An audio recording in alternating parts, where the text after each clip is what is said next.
2011 में एक फिल्म आती है द डर्टी पिक्चर। उसमें विद्या बालन ने एक कैरेक्टर निभाया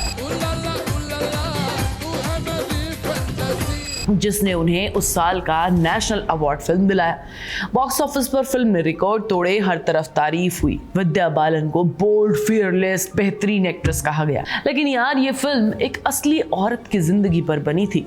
एक औरत जिसने अपने टाइम पर इंडस्ट्री में सबसे ज्यादा पैसा कमा कर दिखाया, सबसे ज्यादा दर्शक थिएटर में खींचे। लेकिन जब असल में सम्मान की बात आई, अपनेपन की इज्जत की जरूरत थी, तब उनके पास कोई नहीं था। नाम था सिल्क स्मिता।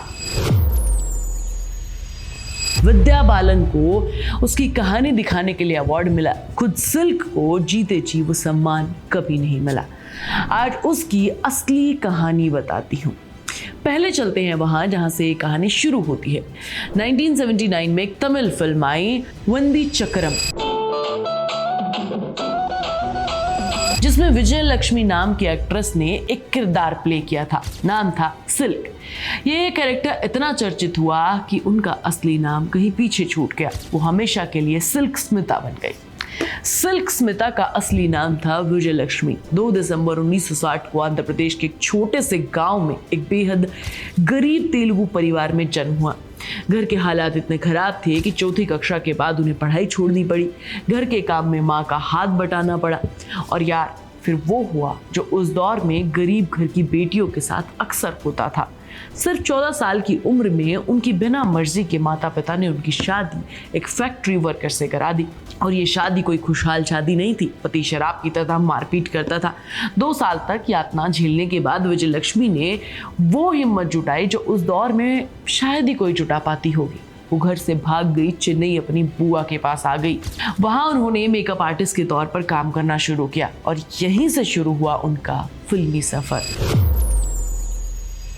अब बनती हैं वो सिल्क। वैसे तो विजय लक्ष्मी 1979 से फिल्मों में काम कर रही थी, लेकिन 1980 में एक तमिल फिल्म आई वंदी चक्रम, जिसमें उन्होंने एक कैरेक्टर निभाया सिल्क का। ये कैरेक्टर इतना चर्चित हुआ कि उनका असली नाम पीछे छूट गया और वो हमेशा के लिए बन गई सिल्क स्मिता।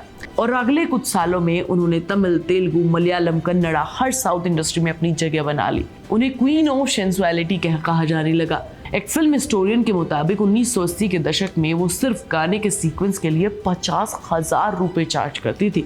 उस दौर के हिसाब से ये रकम बहुत बड़ी थी। कोई और हीरोइन इसके आसपास फीस नहीं ले पाता था। ये सिर्फ ग्लैमर की कहानी नहीं थी यार। बहुत कम लोग जानते थे कि सिल्क स्मिता ने सिर्फ बोल्डनेस, सेंशियस रोल ही नहीं किए, उन्होंने तमिल न्यू वेव के बड़े डायरेक्टर्स के साथ भी काम किया। इन सारी फिल्मों में क्रिटिक्स ने उनकी परफॉर्मेंस को सराहा है। वही क्रिटिक्स जो अक्सर उन्हें सेक्स सिंबल कहकर खारिज कर देते थे। यार यही सबसे बड़ी विडंबना है। एक एक्ट्रेस जिसमें असली टैलेंट भी था, लेकिन इंडस्ट्री ने हमेशा उसे एक खांचे में डालकर रखा। बोल्ड, वैम्प, आइटम नंबर वाली औरत, उन्हें कभी वो मौका, वो रिस्पेक्ट नहीं मिली। वो असली एक्टिंग की क्षमता की हकदार थी। वो शायद कैरेक्टर उन्हें बहुत कम मिले। अब आती है वो अकेलेपन की कहानी। पर्दे पर सिल्क हजारों लाखों लोगों के दिलों की धड़कन थी, लेकिन असल जिंदगी में वो बहुत अकेली थी। उनके आसपास ज्यादातर वो लोग थे जो उनका फायदा उठाना चाहते थे। जेन्युइन वेलविशर बहुत कम थे। एक के बाद एक रिश्ते टूटते चले गए और वो धीरे धीरे शराब और डिप्रेशन में डूबती हुई चली गई। 1990 के दशक के बीच में उन्होंने एक शादीशुदा डॉक्टर के साथ एक बहुत चर्चित लिव इन रिलेशनशिप की शुरुआत भी की। वो डॉक्टर अपने बेटे के साथ उनके घर आकर रहने लगा, लेकिन ये रिश्ता बाकी रिश्तों की तरह टूट गया। और फिर आया वो दिन, 22 दिसंबर 1996 की वो रात। एक फिल्म की शूटिंग के बाद सिल्क अपनी दोस्त डांसर अनुराधा से संपर्क करती हैं, किसी बहुत परेशान करने वाली बात पर चर्चा करने के लिए। अनुराधा ने कहा कि वो अपने बच्चों को स्कूल छोड़कर आती हैं। अगली सुबह 23 सितंबर 1996 को जब अनुराधा पहुंची तो उन्होंने सिल्क स्मिता को अपने घर में मृत पाया। पोस्टमार्टम में शराब में उच्च मात्रा पाई गई। उन्हें डिप्रेशन से जूझता हुआ बताया गया। वो सिर्फ 35 साल की थी यार। उनके घर में एक सुसाइड नोट भी मिला जिसमें कई नाम लिखे थे। हालांकि उनकी मौत की असली वजह आज तक बाहर साफ नहीं हुई और इसके साथ साथ कुछ सवाल भी उठते रहे हैं, लेकिन ज्यादातर रिपोर्ट्स उन्हें प्यार में मिले धोखे और गहरे अकेलेपन से जोड़ती है। अब वापस आते हैं वहां जहां से शुरू हुई।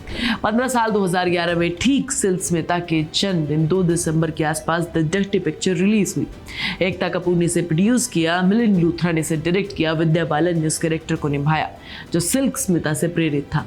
फिल्म को जबरदस्त तारीफ मिली, विद्या बालन ने कई रिकॉर्ड तोड़े, बॉक्स ऑफिस पर अवार्ड भी मिला बेस्ट एक्ट्रेस का। लेकिन यार सोचो, एक औरत जिसने अपनी पूरी जिंदगी में इंडस्ट्री को इतना कुछ दिया, पैसा, दर्शक, एंटरटेनमेंट, उसे कभी रिस्पेक्ट नहीं मिला, कभी अपनापन नहीं मिला। और 15 साल बाद जब दूसरी एक्ट्रेस ने सिर्फ उसकी कहानी को पर्दे पर दिखाया तो उसे देश का सबसे बड़ा एक्टिंग अवार्ड मिल जाता है। यही है असली पॉइंट यार। सिल्क स्मिता की पूरी जिंदगी डर्टी पिक्चर जैसी ही रही है, ग्लैमर, पैसा, फेम, लेकिन अंदर से गहरा खालीपन, अकेलापन, तड़पन। और अफसोस की बात यह है कि इंडस्ट्री ने उनकी इस तड़प को कभी पहचाना ही नहीं जब तक वो जिंदा थी। और जब उनकी कहानी आखिरकार पर्दे पर आई तो सम्मान मिला, लेकिन सिल्क को नहीं, उनकी नकल करने वाली एक्ट्रेस को। तो अब सवाल आपके लिए है, क्या ये सिर्फ एक इत्तेफाक है कि किसी की सबसे बड़ी तकलीफ सबसे बड़े एंटरटेनमेंट में बदल जाती है? किसी के लिए, लेकिन खुद उस इंसान के जीते जी उसे कोई नहीं पहचानता। कि डर्टी पिक्चर असल में सिल्क स्मिता को श्रद्धांजलि दी गई थी या सिर्फ उनके ट्रॉमा को एक बार फिर पर्दे पर बेचा गया था? मैं कोई फैसला नहीं सुना रही, आपके लिए सवाल छोड़ रही हूँ, कमेंट में ज़रूर बताना।